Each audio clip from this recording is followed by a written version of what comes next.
Kami dari kelompok 4 akan mempresentasikan materi tentang pemilihan materi penyuluhan pertanian. Sebelum memasuki materi inti, izinkan saya sebagai moderator untuk menyampaikan nama-nama anggota dari kelompok kami, yakni kelompok 4. Yang pertama ada Anjas Putra Pamungkas dengan NIM 0301190075. Kemudian ada Eka Damayanti dengan NIM 0301190083. Kemudian Jamaluddin Nurido dengan NIM 0301190091.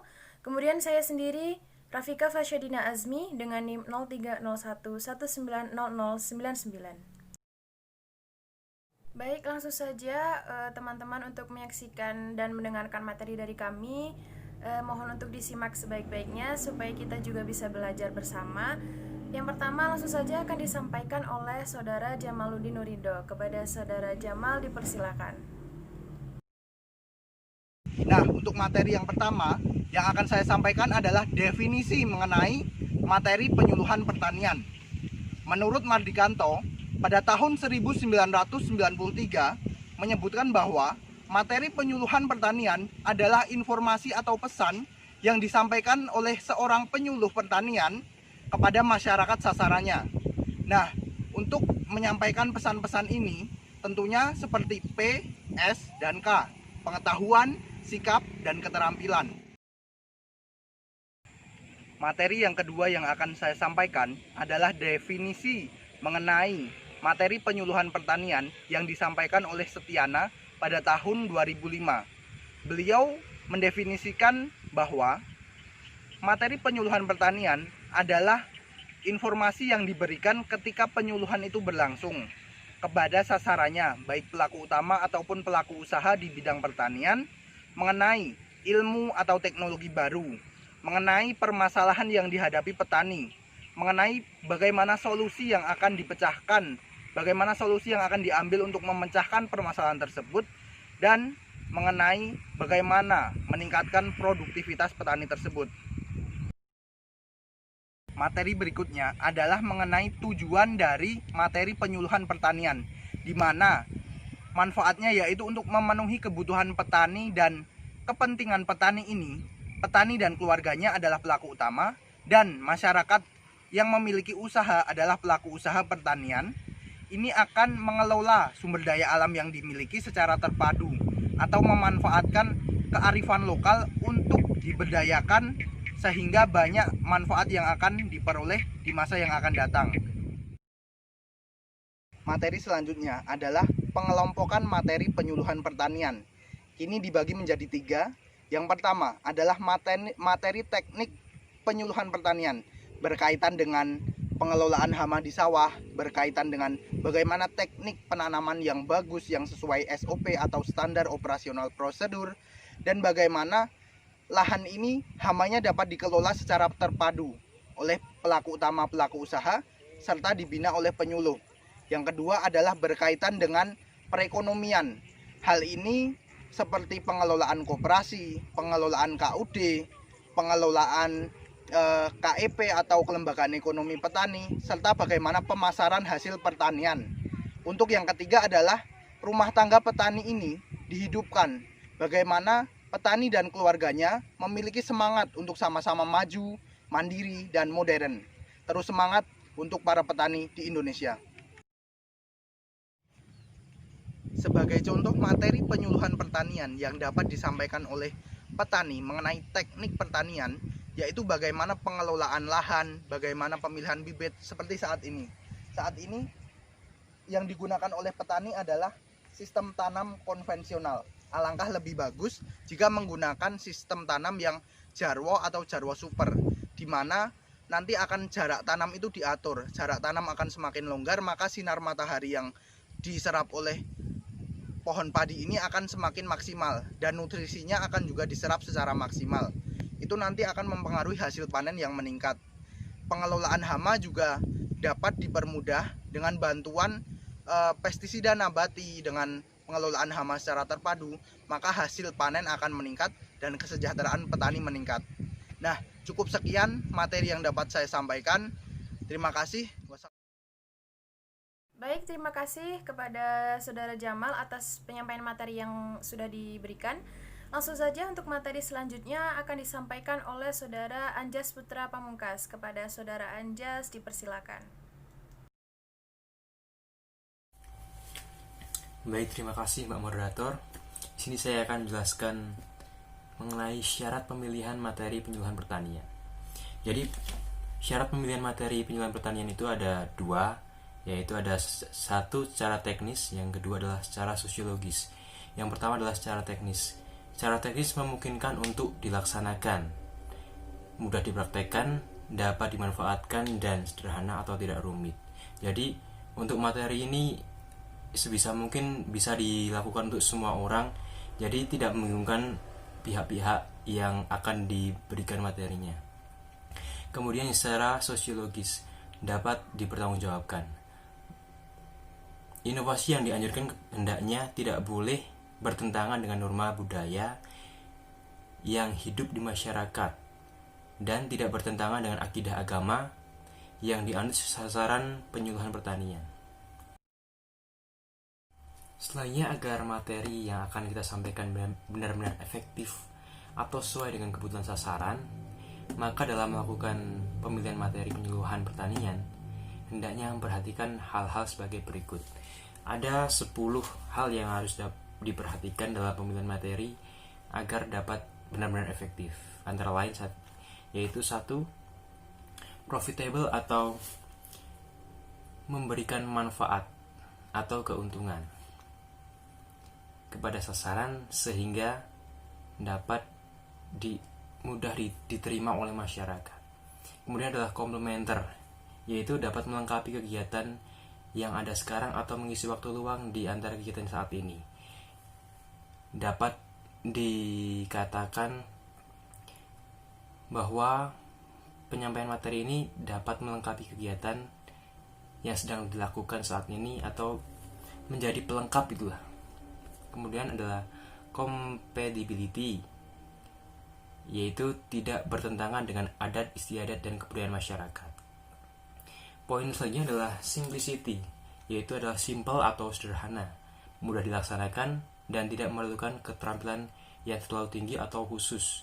Jadi semua halayak dapat melaksanakan dan juga mengikutinya. Kemudian adalah availability atau keberadaan, yaitu keberadaan pengetahuan, biaya, dan sarana yang diperlukan dapat disediakan oleh sasaran dengan mudah. Poin selanjutnya adalah immediate applicability atau dapat langsung memberikan manfaat dan hasil yang nyata, sehingga dari kegiatan penyuluhan pertanian ini dapat diterima oleh masyarakat. Poin selanjutnya adalah inexpensiveness, yaitu tidak memerlukan ongkos yang mahal dan juga tambahan yang terlalu mahal. Yang poin selanjutnya adalah low risk atau rendah resiko, ataupun juga dapat dikatakan mempunyai resiko yang tidak terlalu besar dalam penerapannya. Selanjutnya adalah spectacular impact, yaitu dampak dari penerapannya menarik dan menonjol. Kemudian yang terakhir selanjutnya adalah kendala atau masalah dalam materi penyuluhan pertanian, yaitu ada 1. Kesulitan untuk memilih dan menyajikan materi yang benar-benar dibutuhkan masyarakat karena keberagaman sasaran yang dihadapi, sehingga agak sulit dalam pemilihan materi yang dapat diterima oleh banyak latar belakang gitu, ataupun juga banyak berbagai kepentingan. Materi selanjutnya adalah sumber materi penyuluhan pertanian, yaitu ada 1. Sumber resmi dari instansi pemerintah, baik dari A. Departemen Dinas terkait, B. Lembaga penelitian dan pengembangan, C. Pusat-pusat pengkajian, D. dan E. Pengujian lokasi yang dirasakan oleh penyuluh. Kemudian yang kedua adalah sumber resmi dari lembaga-lembaga swasta atau lembaga swadaya masyarakat yang khususnya bergerak di bidang penelitian, pengkajian, dan penyebaran informasi. Yang ketiga, pengalaman petani baik dari pengalaman usaha taninya sendiri atau hasil dari peta pengalaman yang dilakukan secara khusus dengan atau tanpa bimbingan penyuluhnya. Yang keempat, sumber dari yang lain yang dapat dipercaya, misalnya informasi pasar dari para pedagang, perguruan tinggi, dan lain-lain. Kemudian materi saya akan dilanjutkan oleh Saudara Eka. Waktu dan tempat saya persilahkan. Di sini saya akan menjelaskan tentang contoh sumber materi penyuluhan pertanian. Contoh sumber materi dapat berasal dari Balai Penelitian Tanaman Aneka Kacang dan Umbi atau Balitkabi yang khusus berkecimpung pada kacang-kacangan dan umbi-umbian, atau juga dapat berasal dari Balai Penelitian Tanaman Hias atau Baliti yang berkecimpung dalam tanaman hias. Sumber materi penyuluhan dapat diperoleh dari mana saja asalkan bisa dipertanggungjawabkan dan sesuai dengan kebutuhan para petani. Materi selanjutnya yaitu efektivitas penggunaan materi penyuluhan pertanian. Yang pertama ada vokalisasi, yaitu memfokuskan materi penyuluhan sesuai dengan tujuannya. Yang kedua ada sequence atau sistematis yang logis, yang berarti penyampaian materi penyuluhan harus diberikan secara urut sesuai dengan urutan yang logis. Yang ketiga ada sosialisasi, yaitu pengelompokan sasaran penyuluhan berdasarkan materinya. Dalam kelompok ini disarankan terdiri dari 6-10 peserta. Mengapa demikian? Hal ini ditujukan agar dinamika yang terbentuk dalam kelompok tersebut dapat maksimal. Yang keempat yaitu individualis, di mana penyampaian materi harus disesuaikan dengan kemampuan dari masing-masing sasaran secara individual. Yang kelima ada evaluasi, yaitu materi penyuluhan yang disampaikan harus dapat diukur dan dievaluasi oleh sasaran penyuluhan. Yang keenam yaitu konteksi, di mana materi penyuluhan yang disampaikan harus disajikan dalam bentuk yang dapat diterima oleh sasaran penyuluhan. Selanjutnya tentang sifat dari materi penyuluhan pertanian. Yang pertama, berisikan pemecahan masalah yang sedang dihadapi. Contohnya yaitu hama tikus yang sedang menyerang sawah petani. Untuk itu, penyuluh pertanian memberikan materi tentang bagaimana cara pengendalian hama tikus tersebut. Sifat yang kedua berisikan petunjuk atau rekomendasi teknis yang perlu dilakukan pada usaha taninya. Contohnya yaitu pemberian materi tentang varietas padi unggul yang tahan akan kekeringan. Yang terakhir yaitu bersifat instrumental, di mana harus diperhitungkan antara materi yang diberikan kepada petani dengan tujuan yang akan dicapai dari materi tersebut. Baik, terima kasih untuk Saudari Eka atas penyampaian materinya yang sudah diberikan. Dari penjelasan teman-teman di kelompok saya, ini kelompok 4, saya bisa menarik kesimpulan bahwa pemilihan materi penyuluhan itu saya bagi menjadi beberapa poin. Yang pertama, ragam materi apapun yang disampaikan oleh seorang penyuluh harusnya sesuai dengan kebutuhan para petani atau peserta penyuluhan.